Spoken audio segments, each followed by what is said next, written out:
Hello and welcome back to the Content Bite. We are a podcast for people who use their words to make money.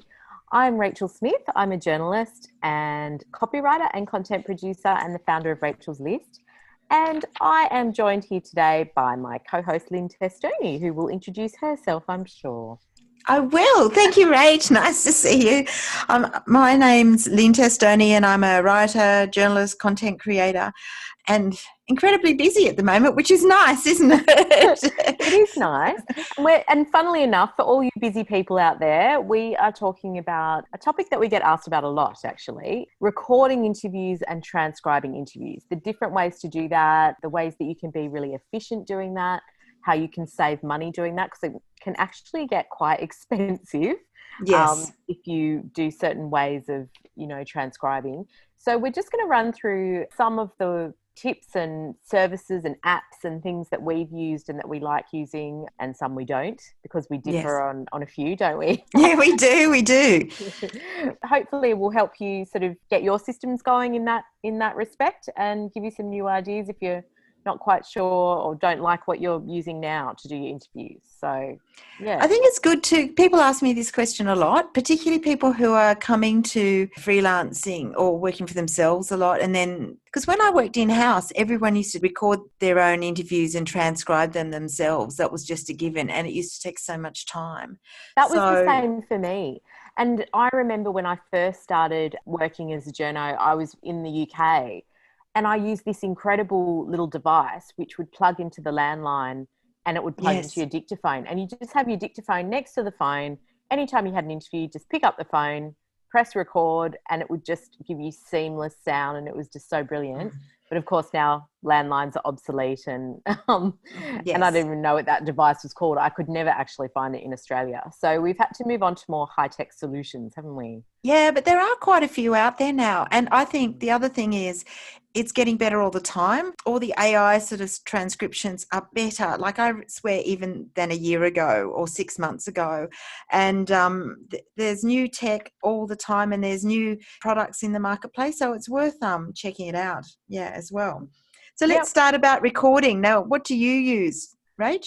Well, I do a lot of different things, but I'm going to start with dictaphone. I do have a dictaphone. I don't use it very often anymore, but I used to use it all the time. And my favorite one is the Olympus voice recorder, which I think is about $99 at Officeworks. And the reason I love that is it's really easy to use. It's got lots of storage and you don't need a separate cable because it's got this pop-out USB thing. So you can just plug that into your computer to transfer the sound that's files. Great.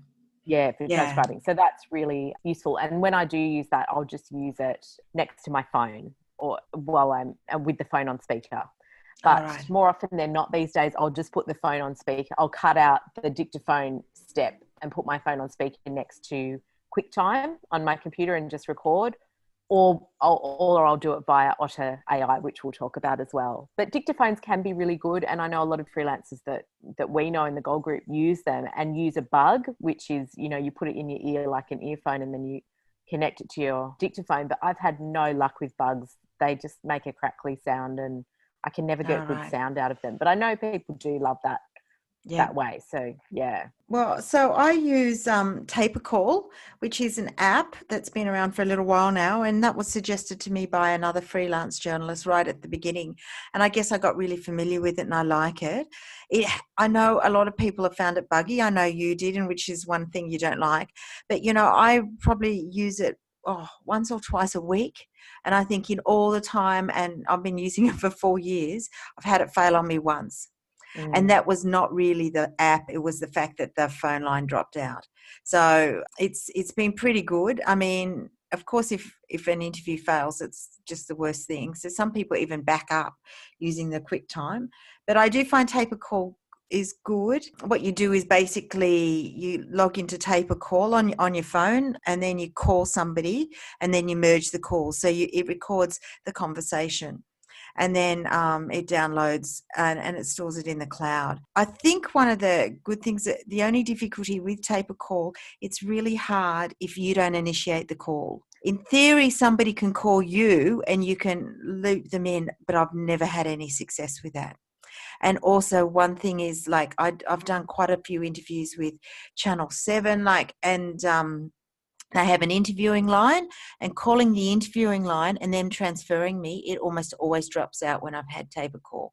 So in the end, I've used the QuickTime solution. So there's been a couple of things that goes to a third party, if that makes any sense. Does that make sense? Yeah, look, I used to use Call as well. It was my absolute go-to, and I thought it was the best solution ever that had come onto the market. But it got too glitchy and buggy, and it got to the point where sometimes I was having to ring them or email the people in Melbourne who were in charge of the app and ask them to release my interview, or I thought it never actually worked, and they would release the interview. But I got the big heebie-jeebies about my interviews going, AWOL, and I just decided not to use it in the end. It was so great because you could go anywhere. You could do it in a car. You could do an interview in a room with other people and you still got good sound. Whereas the thing that I do at the moment with the phone on speaker and QuickTime is you do need a quiet room and you need to be alone, in order to get that good sound. So Call was really good for that, but no, too buggy for me. That's a no from me. That's a no from you. On QuickTime. I guess when we Call also has its own AI transcribing service, which I did subscribe to briefly, but it was terrible. Right. It might have improved now, but it was horribly inaccurate. There's so many better things. But I thought, that made it easier. So it went from like recording and getting the audio and then just sending it to their transcription service. But it wasn't good. It was quite cheap, but no. Okay, so those are the three sort of main things that journos tend to use for recording interviews: a dictaphone next to your phone on speaker, or a dictaphone with a bug that connects through to your phone and it records straight into the dictaphone; Call, which is you ring a number and merge the call with the interviewee; or your phone on speaker next to QuickTime. If I do face-to-face interviews, I use Rev has an app where you can do it, which is quite good, and it stores in the cloud. Or else I even use the voice memo app on my phone. That's quite helpful too. I use the voice recorder app for face-to-face interviews. It's like it looks like a little old-fashioned tape recorder. Yes, it does.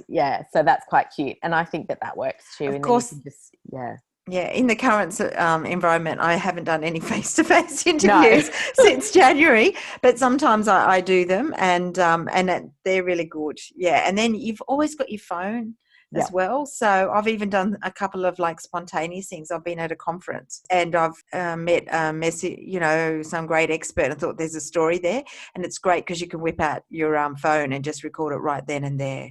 I think there is like one caveat though with voice memos. I have to check this, but I'm pretty sure it cuts you off after 40 minutes. All right. There is some limitation. I'm sure it's with voice memos. Just check that if you're going to use that to do. It doesn't, the Rev app is unlimited, so that's okay. Yeah. Okay, so you've got one more. I have one more. Goodness. This is my new tip and my new trick is Zoom. Oh yeah. Because I've done a few interviews via Zoom lately. It has a recording function, and I've used it when interview with that. You can either replay the audio or the video. And I even used it recently with a new client, and it was great because I shared my screen with her.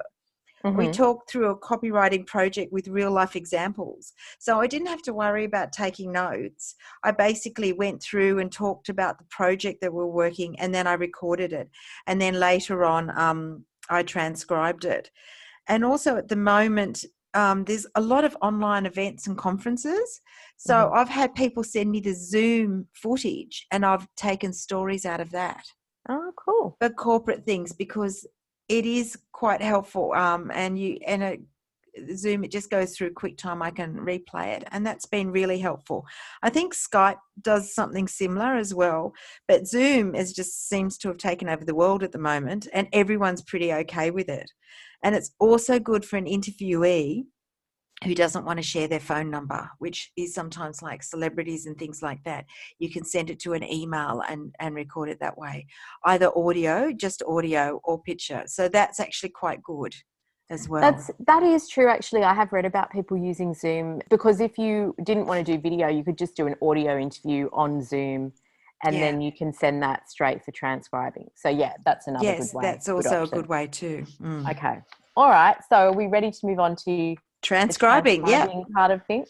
Okay, so let's start with free stuff. If you're a really fast typist and you want to DIY, it might be a small interview. One really good thing to use is transcribe, and that's an online transcribing app. So you just kind of log into otranscribe.com, I think it is, but we'll put it in the show notes.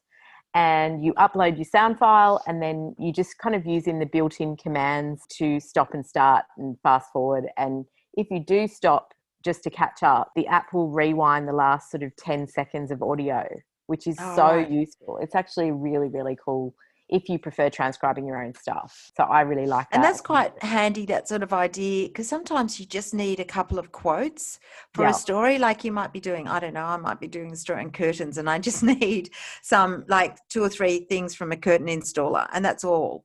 Sometimes I even just type it straight into the story. Straight on the phone using headphones, and I've got free hands, and that's sometimes just as effective if you just want a couple of quotes rather than a whole like story. Yep, I do like that.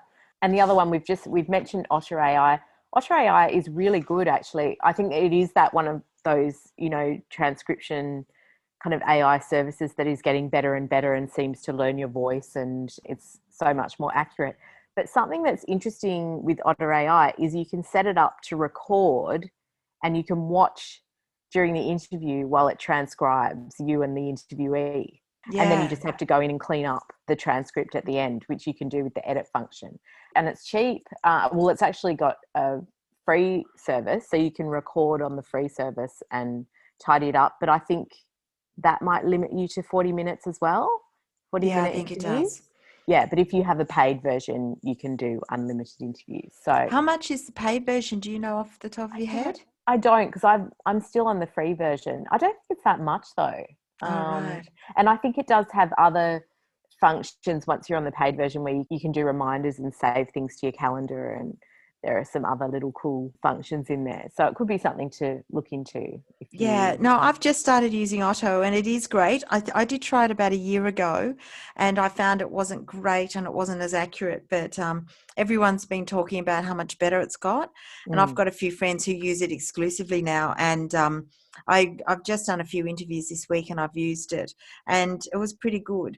The only thing I think before you use any AI technology, sometimes it can make an error. So if ever I pull out a quote, I listen to the audio just to make sure I get it right, because I've had a couple of things where some critical word has been wrong and the quote is wrong. So I think you do. I've used the free version and that's pretty good. And also, a lot of the AI things are not as accurate if you have somebody with a heavy accent. Mm-hmm. Yeah, that's true. So if you have somebody with a strong accent, it's much better to use a real person, I think. Yeah. Yeah, and if you are going to use a real transcriber, you'll be paying $1 Australian per audio minute? Is that the going rate these days? Well, that's what I've usually paid, $1 or a bit more. I've been using my nephew, who's a uni student, and he's doing media and communications, and he's great. Obviously, because he's quite interested in the subject, he's good. I've also used a few of my interns and students over the years, and if it's a great thing. It works for both of us. Obviously, I pay them. Works out well for both of us. And sometimes I even share the finished article with them so they can see how I use the transcript from my story. So if there's somebody who's interested in a media communications degree, it's a bit of a learning experience as well. Yeah. Yep, absolutely. I think also a lot of people will have heard of rev.com, which I used to use, and that took such a chunk of my earnings, but it was good while I used it. But then I read an article that kind of cast a bit of doubt over how they treated their transcribers, and after that I stopped using it because I just left a bit of a bad taste in my mouth, actually. So same. I don't use Rev anymore. No, Rev used to be $1 a minute. It's now $1.20 a minute. But I don't. But the transcribers only get about 30 or 40 cents a minute, or something. So it's really not. So that's difficult. So, I mean, I have used them. I do use them occasionally, particularly because they guarantee to turn around a transcript in 6 hours. Yeah. Sometimes my nephew hasn't been able to do that because, he's studying. So, but I actually haven't used them for quite a while now. And it's really like my last resort because of the way they treat their transcribers. However, I mean, they are quite efficient and it's accurate. And I know a lot of people use them for things like medical transcripts, which have to be really particularly accurate. And also with Rev, if you are doing something quite technical, you can actually upload some of the terms you're using in the interview, and that means the transcriber takes them on board and uses them accurately. Yeah. Yes. So I know that there are lots of other kind of services. There's Trint, which I haven't used, and there's another couple as well. Trint is an AI one as well, and it's owned by Rev. So Okay, it's their cheaper AI service, yeah. Okay, yeah. No, I haven't actually used I've that. also heard that Google has a really good AI transcription service. And it's been mentioned on the Gold Group a few times, but I haven't used it. I think you can actually record into Google and then it'll transcribe for you. But I don't think it's as good as Otter. Yep. Okay, well, that should give everybody some ideas on recording good and tips and tricks, tools. Yes. We'll mention all these URLs and, links to the dictaphone and other bits and pieces in the show notes. So that should help you out too. Please share, subscribe, all those nice things. Yeah, leave on your favourite podcast. We'll take a review as well anytime. A review is always good. We love a review. But yeah, sharing is good. If you have writer friends who would like to listen to us, would like us to be in their ear holes, that's such an awful word. Why do I keep using it? Yes, we'd love it. We'd love it if you share the love. Yes. Thanks so much. And thank you. We'll see you next week. See you next week. Bye. Bye.